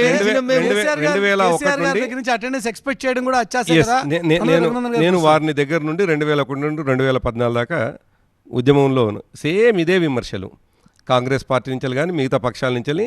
కేసీఆర్ గారు ఎమ్మెల్యేగా ఉన్నటువంటి సందర్భంలో, కేంద్ర మంత్రిగా ఉన్నటువంటి సందర్భంలో కూడా. కానీ ఆయన లక్ష్యము పేద ప్రజలకు తను చేసే ప్రతి పని లాభం చేకూర్చాలనేటువంటి ఆలోచనతో ఆయన విధానం ఉంటుంది, ఆయన ఆలోచన ఉంటుంది. దాంట్లో భాగంగానే 2001 నుండి 2014 వరకు ఉద్యమం చేస్తే తెలంగాణ వచ్చింది. కేసీఆర్ గారి కష్టం, కేసీఆర్ గారి త్యాగం, కేసీఆర్ గారి తెగింపు ఉంది కాబట్టి తెలంగాణ ప్రజల కోరిక అయినటువంటి తెలంగాణ రాష్ట్రం వచ్చింది. అందుకే ప్రొడక్ట్ ఏమొచ్చింది అంటే ఎంత అవుట్కమ్ వచ్చింది అనేటువంటిది ఇంపార్టెంట్ తప్ప ఏం లాభం. 365 రోజులు హౌస్కు అటెండ్ అయ్యి ఒక్కరోజు కూడా పార్లమెంటులో అసెంబ్లీలో కానీ ఎక్కడ కానీ ఎవరైనా మాట్లాడకపోతే ఏం ఉపయోగం లేదు కదా. అంటే ఆ రాష్ట్రానికి ఆ ప్రాంతానికి తాము చేసేటువంటి దాని ద్వారా ఏదన్నా ఒకటి వచ్చేటట్లు ఉండాలి. అందుకే అంటున్నాను, ఇవాళ పార్లమెంట్ సభ్యుడిగా రఘునందన్ రావు గారు ఉన్నారు. ఆయనకు అవకాశం వచ్చినప్పుడల్లా మాట్లాడుతున్నారు. అసలే మాట్లాడినటువంటి వాళ్ళని చూస్తే ప్రజాస్వామ్యంలో అధికార పార్టీకి ఎంత బాధ్యత ఉంటుందో ప్రధాన ప్రతిపక్షాలకి అంతకంటే ఎక్కువ బాధ్యత ఉంటుంది. ప్రజల పక్షాన్ని నిలబడాల్సిన బాధ్యత ఖచ్చితంగా విపక్షాలదే. కానీ ఈ రాష్ట్రంలో ఈ ఏడాది కాలంలో ఎవరు నిర్మాణాత్మక ప్రతిపక్షంగా వ్యవహరించారు? భారతీయ జనతా పార్టీయా లేక బీఆర్ఎస్ఆ? వారిని అడుగుదాం. ముందుగా రఘునందన్ గారు మీ దగ్గర నుంచి చెప్దాం. 100% మేము బాధ్యతగానే వ్యవహరిస్తూ ఉన్నాం. ఎక్కడ కూడా మేము రాష్ట్రంలో అధికారంలో ఉన్నటువంటి ప్రభుత్వాన్ని 6 నెలలకే గులగొట్టాలి, ఏడాదికే గులగొట్టాలి అనేటువంటి తప్పుడు ఆలోచనలు ఎక్కడ చేస్తలేం. ఒక చిన్న ఉదాహరణ చెప్తాను నేను మీకు. వాళ్ళు ఎన్నికల మేనిఫెస్టోలో చెప్పినటువంటి ఇందిరమ్మ ఇండ్లు ఇవ్వాలంటే వీళ్ళ దగ్గర డబ్బులు లేవు, రాష్ట్ర ప్రభుత్వం దగ్గర. దానికని తెలివిగా ముఖ్యమంత్రి గారు ఏం చేసినారంటే, గ్రామీణ ప్రాంతం లోపల ఇల్లు ఇవ్వాలంటే సోషియో ఎకనామిక్ సర్వే అని ఒక సర్వే ఉంటుంది ప్రభుత్వం దగ్గర. సోషియో ఎకనామిక్ సర్వేలో ఎవరైతే పేదవారని గుర్తించబడతారో, బిలో పావర్టీ లైన్ అని గుర్తించబడ్డారో వాళ్ళకి మాత్రమే ఇల్లు ఇవ్వడానికి అవకాశం ఉంటుంది. కాబట్టి తెలివిగా ముఖ్యమంత్రి గారు ఏం చేశారంటే 26 మొత్తం రాష్ట్రాన్ని 1200 పైచీలకు గ్రామ పంచాయతీలు ఉన్న తెలంగాణ రాష్ట్రంలో 6909 పంచాయతీలని అర్బనైజ్ చేసేసారు సార్. అర్బన్ డెవలప్మెంట్ అథారిటీస్ అని 26 అర్బన్ డెవలప్మెంట్ అథారిటీస్ అని తీసుకొచ్చారు. నేను ఇందాక చెప్పిన సిద్దిపేట అర్బన్ డెవలప్మెంట్ అథారిటీ కిందికి మా దుబ్బాకని కూడా తీసుకొచ్చేసారు. పల్లెటూర్లలో 12,800 పైసలకు పంచాయతీలు ఉంటే 6,909 పంచాయతీలని అర్బన్ డెవలప్మెంట్ అథారిటీల కిందికి 26 అర్బన్ డెవలప్మెంట్ అథారిటీల కిందికి తెచ్చిరు మురళి గారు. తెస్తే నీకేంది ఇబ్బంది అని ఎవరైనా అడుగుతుండొచ్చు. ఇబ్బంది ఏంటంటే 2 నష్టాలు వస్తాయి. ఒకసారి అర్బన్ డెవలప్మెంట్ అథారిటీ కిందికి రాగానే ప్రధానమంత్రి మన్రేగా కార్యక్రమం ఏదైతే ఉంటుందో మన్రేగా కింద ఇచ్చేటువంటి ఉపాధి హామీ పనులు ఈ 6,909 పంచాయతీలకి రాకుండా పోతుంది. ఇంకొక మాట వినండి సార్. రేపు ఇందిరమ్మ ఇల్లు ఇవ్వడానికి సోషియో ఎకనామిక్ సర్వే గ్రామీణ ప్రాంతాల్లో అడ్డమొస్తుంది. కాబట్టి అర్బన్ డెవలప్మెంట్ అథారిటీ అయితే వచ్చేటువంటి లాభం ఏంటంటే ప్రధానమంత్రి ఆవాస్ యోజన కింద ఒక మున్సిపాలిటీ లేదా అర్బన్ డెవలప్మెంట్ అథారిటీలో ఎన్ని ఇళ్ళు అయినా ఇచ్చుకోవచ్చు. పల్లెటూర్లలో అయితే 1,20,000 ఇస్తారు, పట్టణంలో లేదా అర్బన్ డెవలప్మెంట్ అథారిటీలో అయితే 1,60,000 రూపాయలు ప్రధానమంత్రి ఆవాస్ యోజన కింద వస్తాయి. కాబట్టి రేపు వాళ్ళు మార్క్ చేసి ఇవ్వబోతున్నటువంటి ఇందిరమ్మ ఇళ్ళకి కావాల్సినటువంటి పైసలు సోషియో ఎకనామిక్ సర్వే ప్రకారం పోతే ఊరికి 1-2 ఇండ్లు కూడా వచ్చే పరిస్థితి లేదు. దాని నుంచి తప్పించుకొని ఇప్పుడు వారు చెప్తున్నటువంటి 4.5 లక్షల ఇండ్లు ఇవ్వాలంటే దానికి కావాల్సినటువంటి పైసలు కేంద్రం నుంచి తెచ్చుకోవడానికి గ్రామీణ ప్రాంతాల అన్నింటిని కూడా రాష్ట్రానికి మీరు కూడా మంచి చేయొచ్చు కదా ఆ విషయంలో. సార్ ఇప్పుడు ప్రధానమంత్రి ఆవాస్ యోజన కింద మేము ఇల్లు ఉన్నాం లేదా ప్రధానమంత్రి గారు ఇచ్చినటువంటి 1,60,000ని ఈ ఇంటి లోపల వాడుతున్నాం అని చెప్పేటువంటి పద్ధతి కానీ చెప్పాల్సినటువంటి ఆలోచన కానీ గత ప్రభుత్వానికి లేదు, ఈలటి ప్రభుత్వానికి కూడా లేదు. సొమ్ము కేంద్రానిదైతే సోకు వాళ్ళదని ఎంజాయ్ చేస్తూ ఉన్నారు. దీన్ని తప్పుపడతా ఉన్నాం తప్ప నిర్మాణాత్మకమైనటువంటి ప్రతిపక్షంగా మేము చెప్పినాం, మూసికి ఇటువైపు అటువైపు గోడలు కట్టండి, ఆ 2 గోడల మధ్యలో లేదా పారాఫిట్ వాల్స్ కడతారా లేదా ఇంకేం రిటైనింగ్ వాల్స్ కడతారా, ఆ గోడల లోపల వచ్చినటువంటి పేద కుటుంబాలు దశాబ్దాల కొద్దీ ఆ మూసిలోనే మురికి వాసనలోనే ఉన్నటువంటి కుటుంబాలని బయటికి తీసుకొచ్చి మీ కాంగ్రెస్ పార్టీ UPA 2లో తీసుకొచ్చినటువంటి 2013 భూసేకరణ చట్టంలో ఏం చెప్తారంటే ప్రభుత్వ స్థలంలో ఇల్లు కట్టుకొని బతుకుతున్నా కానీ ఖాళీ చేయించినప్పుడు 2013 భూసేకరణ చట్టం నిర్మాణాత్మక ప్రతిపక్షంగా మీరు ఏ మేరకు వ్యవహరించారు ఈ ఏడాది కాలంలో అంటే ఏం చెప్తారు? కేవలం రేవంత్ రెడ్డి గారు తిట్టారు కాబట్టి మేము కౌంటర్గా తిడతాం, వారు 4 తిడితే మేము 5 తిడతాం అని చెప్పి తిట్టుడు కార్యక్రమం కాకుండా లేదు మురళి గారు. నిజానికి మాకు బాధ్యత ఉన్నది, బరువు కూడా ఉన్నది. మేము అధికారంలో ఉన్నా ప్రతిపక్షంలో ఉన్నా డెఫినెట్గా తెలంగాణ ప్రజల పట్ల మాకుండాల్సిన కన్సర్న్ మాకున్నది. కావునే ఎప్పుడైతే ఈ ప్రభుత్వానికి వచ్చినారో ప్రభుత్వానికి వచ్చినటువంటి సందర్భంలో వాళ్ళు మాట్లాడినటువంటి మాటలే, మేమన్నటువంటి మాటలు కాదు. 100 రోజుల్లో ఇవి చేస్తామని చెప్పేసి మాట్లాడినటువంటి వాళ్ళు. మేము అధికారంలోకి రాగానే మొదటి సంతకం దీని మీద ఉంటుందని చెప్పేసి మాట్లాడినటువంటి వాళ్ళు. అది చేయకుండా మిగతా పనులు చేస్తున్నటువంటి సందర్భంలోనే మేము ప్రశ్నిస్తూ ఉన్నాం తప్ప మేము కొత్తగా సృష్టించి అడ్డంకులు సృష్టించట్లేదు. మేము ఎక్కడ కూడా ఈ ప్రభుత్వానికి కాళ్ళల్లో కర్రలు పెట్టట్లేదు. ఇంకా మీరు పదే చూసి ఉంటారు, అనేక సందర్భాల్లో మీరు చూసి ఉంటారు. మీ లేదు మీద మురళి గారు, ఈ రోజు ఈ ఒక్క మాట. ప్రభుత్వం అభివృద్ధి వైపు వెళ్తూ ఉంటే అభివృద్ధి ఎక్కడదండి? అసలు ఒక మూసిని రిజనరేట్ చేయాలి అని చెప్పి అనుకుంటూ ఉంటే మూసి అనేది దానికి కాళ్ళల్లో కట్టెలు అడ్డం పెడుతోంది మీరే. మురళి గారు, వారి విమర్శ. మూసి ఈ రాష్ట్ర ప్రభుత్వం టాప్ ప్రయారిటీలో ఉండాల్సినటువంటి అంశమా? మూసి అనేటువంటి సుందరీకరణ అనేటువంటిది టాప్ ప్రయారిటీలో ఉంటుందా? ఏదైనా టాప్ ప్రయారిటీలో ఉంటుంది అని అంటే డెఫినెట్గా వ్యవసాయానికి సంబంధించినటువంటి సహకారం టాప్ ప్రయారిటీలో ఉండాలి. వ్యవసాయ ఆధారిత రాష్ట్రం ఈ రాష్ట్రం. మేము ఎక్కడ కూడా ఇష్టం వచ్చినట్టుగా మాట్లాడటం లేదు. ఇవాళ ఇష్టం వచ్చినట్టుగా వ్యవహరిస్తుంది బాధ్యత కలిగినటువంటి వాళ్ళు. ఒక మాట అండి, రుణమాఫీ ఎక్కడ జరిగింది మురళి గారు? ఒక మాట, 40,000 కోట్లు రుణమాఫీ ఉందని చెప్పినటువంటి రాష్ట్ర ప్రభుత్వం రేవంత్ రెడ్డి గారు నిన్న సభలో, నల్గొండ సభలో 21,000 కోట్లు అయిందని చెప్పేసి ఆయన నోటి నుండి అంటున్నది. సాక్షాత్తు పొంగులేటి శ్రీనివాసరెడ్డి గారు నిన్న సభలో మేము చేయాల్సినవి మొత్తం చేయలేదు అనేటువంటి మాట ఆయన మంత్రి అంటున్నటువంటిది. ఇంకో మాట మేము ఏం చెప్పదలుచుకున్నామంటే, ఇవాళ బాధ్యతగా ఉండాల్సినటువంటి ప్రభుత్వము ప్రొద్దున్లేస్తే నువ్వు గతంలో ఉన్నటువంటి ఉనికినంతా చెరిపేస్తాము, ఎంటిటీ లేకుండా చేస్తామని చెప్పేసి తీసుకున్నటువంటి నిర్ణయాలు నిర్మాణాత్మకమా విధ్వంసమా? మీరు ఆలోచన చేయాలి. ఇవాళ టీఎస్ అని ఉంటే టీజీ అని మార్చేస్తా అంటాడు. తెలంగాణ తల్లి ఆకారము అద్భుతంగా దేవతామూర్తిలా ఉంటే భావన, తెలంగాణ అనేటువంటి భావన దేవతామూర్తిలా ఉంటే ఇవాళ మార్చి పారేస్తారు. నిజానికి దేశంలో ఇవాళ ఎక్కడ చూసినా కానీ మీకు భారతమాతను మనం ఎట్లా చూస్తాం? అద్భుతంగా ఒక సుసంపన్నమైనటువంటి దేశంగా కనిపించాలి. అన్ని రకాల సంస్కృతి సాంప్రదాయాలకు ఒక దానిలాగా కనిపించాలి, ప్రతిబింబంలాగా కనిపించాలనేటువంటి ఆలోచన భారతమాతలో కనిపిస్తుంది. ఇవాళ కన్నడమాతను చూస్తాం, ఆమె కిరీటంతో ఆమె అద్భుతంగా ఉంటుంది. తమిళమాతను చూస్తాం, తెలుగు తల్లిని చూస్తాం, ఆంధ్రమాతను చూస్తాం. ఎవరు చూసినా కానీ ఎందుకు భిన్నమైనటువంటి ఆలోచనలు అండి? ఎందుకు రావాలి? నువ్వు విధ్వంసం అయిపోతున్నావా? నీ ఆలోచనలు విధ్వంసం అయిపోతా ఉన్నాయా? మేము ఒక ప్రతిపక్షంగా డెఫినెట్గా మీరిచ్చినటువంటి హామీలను మాత్రమే క్వశ్చన్ చేస్తూ ఉన్నాము. మేము ఎప్పుడు చేస్తూ ఉన్నాం? సంవత్సరం మీరు 100 రోజుల తర్వాత, అంటే 100 రోజుల వరకు మౌనంగా ఉన్నాం. 100 రోజుల తర్వాతనే ఎక్కడ ఉన్నారు సార్? మీ ఆచరణ తర్వాతనే రోజు తిట్ల కార్యక్రమం మీ వైపు నుంచి కూడా కంటిన్యూ అవుతుంది. మురళి గారు, మేము 100 రోజుల వరకు ఒక మాట మాట్లాడలేదు. మీరు 100 రోజుల వరకు మేము చేస్తానే మాట చేయకుండా ఉన్నటువంటి సందర్భంలో మాత్రమే ఇవాళ ఈ రాష్ట్ర ప్రభుత్వాన్ని మీరే అంటున్నారు. మురళి గారు, మీరే అంటున్నటువంటి మాట ఏమిటంటే, మమ్మల్ని చాలా స్పష్టంగా మీరు ప్రతిపక్షంగా నిర్మాణాత్మకంగా ఉన్నారా లేరా అంటే, అసలు మేము మౌన కేసీఆర్ గారు రాకపోతేనేమో ఎందుకు రాలేదు అని మాట్లాడతారు. మాట్లాడుతున్నటువంటి వాళ్ళు ఒక మాట, మాట్లాడుతున్నటువంటి మమ్మల్ని ఏమో మీరు ఎందుకు మాట్లాడుతున్నట్టు, ఇంత ద్వంద్వ నీతి మీలో ఎందుకు ఉంటుంది అంటున్నాను, ద్వంద్వ విధానం ఎందుకు ఉంటుంది అంటున్నాను. కేసీఆర్ గారేమో సరే ఈ ప్రభుత్వాన్ని నడవనిద్దాం, వాళ్ళు ఖచ్చితంగా ప్రజాస్వామ్య పద్ధతిలో ఎన్నికైనటువంటి వాళ్ళని అదే పద్ధతిలో ఉంటుంది, 4 సంవత్సరాలు ఉంటుందని వారు ఆలోచన చేస్తే వారు ఎందుకు రాలేదు అని మాట్లాడుతున్నారు. మీరే చెప్పాలి. ఈ రోజున కేంద్రం వైపు నుంచి అంటే డ్యూయల్ సర్కార్ ఉంటే మాత్రమే, కేంద్రంలో రాష్ట్రంలో ఒకటే ప్రభుత్వం ఉంటే మాత్రమే ఈరోజు ఇక్కడున్న ప్రభుత్వాలకు సపోర్ట్ చేస్తామనేటువంటి ధోరణిలో వ్యవహరిస్తున్నారు మీరు అన్నది. అట్లయితే నిన్న వచ్చిన 7 జవహర్ నవోదయ విద్యాలయాలు రావు సార్. అక్కడ సూర్యాపేట కూడా జవహర్ నవోదయ విద్యాలయం ఇచ్చినాం. నిన్న ఎందుకు ఇచ్చినాం సార్? మా ఎమ్మెల్యే లేడు అక్కడ, మా ఎంపీ లేడు, అయినా కానీ ఇచ్చినాం అక్కడ. మేము సబ్కా సాత్ సబ్కా వికాస్ సబ్కా విశ్వాస్ అనేటువంటి నిర్ణయంతో మేము ముందుకు పోతా ఉంటే, సంకుచిత స్వభావంతో అధికారంలో ఉన్నప్పుడు నేను మళ్ళీ చెప్తా ఉన్నా, these 2 are not separate parties. Okay, తీసుకుపోయి మెర్జీ చేస్తా అని చెప్పి సోనియమ్మని దేవతానని మీరు అన్నారు, సోనియమ్మని బలిదేవతానే ఆయన అన్నాడు. ఇలా ఆయన పెట్టుకున్నటువంటి తెలంగాణ తల్లి విగ్రహం లోపల హస్తం గుర్తును చూపించుకునే ప్రయత్నం చేస్తూ ఉన్నాడు రేవంత్ రెడ్డి తప్ప అంతకుమించి కొత్తగా ఏం మార్పు లేదు అక్కడ. వీళ్ళు కూడా 1968 తెలంగాణ ఉద్యమకారుల గుర్తుగా తీసుకొచ్చినటువంటి అమరవీరుల స్తూపాన్ని తెలంగాణ తెచ్చిన తర్వాత ఆ ముఖ్యమంత్రికి ఓపెన్ చేసేందుకు ఇష్టం రాలేదు. వాళ్ళు అధికారంలో ఉన్నప్పుడు అదే ఎంఐఎం పార్టీతో అంటగాగిరు, వీళ్ళు అధికారంలోకి వచ్చినాక అదే ఎంఐఎం పార్టీకి.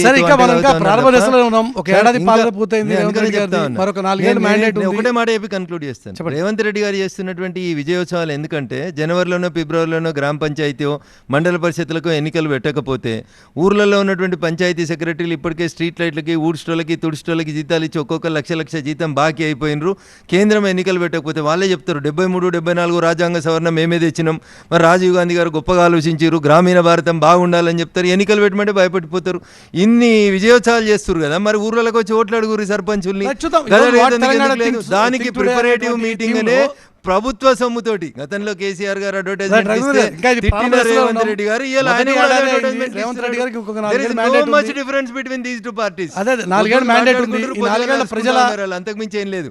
కవితను అరెస్ట్ చేయలేదని మా మీద దర్శన రేవంత్ రెడ్డి ఇలా అరవింద్ కుమార్ని అరెస్ట్ చేయడు. రింగ్ రోడ్ 1,00,000 కోట్లు వచ్చేదాన్ని 7,000 అమ్ముకున్నాడు అని అరవింద్ కుమార్ని పక్కనే పెట్టుకుంటాడు. 55 కోట్లు ఎవనబ్బ సొమ్మని ఇచ్చిన కార్ల రేస్ అని అడిగిన రేవంత్ రెడ్డి గారికి ఇలా కేటీఆర్ని అరెస్ట్ చేసేందుకు ఇష్టం ఉండదు. ఫామ్ హౌస్ లో దావత్ ఇచ్చినోడు దావత్ ఇస్తే ఒకరికి కొకైన్ దొరుకుతుంది. ఈ క్రమంలో రక్తంలో కానీ కొకైన్ టెస్ట్ చేసేందుకు మాత్రం రేవంత్ రెడ్డికి టైం 4 ఏళ్ల పాటు ఇంకా అధికారంలో ఉండబోతున్న లేకపోతే సందర్భంలో విడివిడిగా ఉన్నారు. ప్రధాన ప్రతిపక్షంగా ఎవరు ముందుకు వస్తారు? రేపు పొద్దున ఎన్నికల నాటికి కాంగ్రెస్ పార్టీకి ధీటైనటువంటి ప్రతిపక్షంగా మేము అని చెప్పి ఎవరు చెప్పుకుంటారు? అది బీఆర్ఎస్ఆ బీజేపీనా తేల్చుకోవాల్సింది కూడా ఈ 2 పార్టీలే. ఈరోజు తెలంగాణ ప్రజానికం ఆ దిశగా కూడా ఆలోచన చేస్తున్నారు. కాంగ్రెస్ పార్టీకి ప్రత్యామ్నాయంగా ఎవరిని చూడాలి అనేటువంటి అంశం మీద ఈరోజు తెలంగాణ ప్రజానికల్లో జరుగుతున్నటువంటి చర్చలో ఇది కూడా ఒక ముఖ్యమైనటువంటి అంశం. డిబేట్లో కాన్క్లేవ్లో పార్టిసిపేట్ చేసిన ఇద్దరు నాయకులకి ప్రత్యేకించి ధన్యవాదాలు. కాన్క్లేవ్ కంటిన్యూ అవుతూ ఉంటుంది. చూస్తూనే ఉండండి TV9.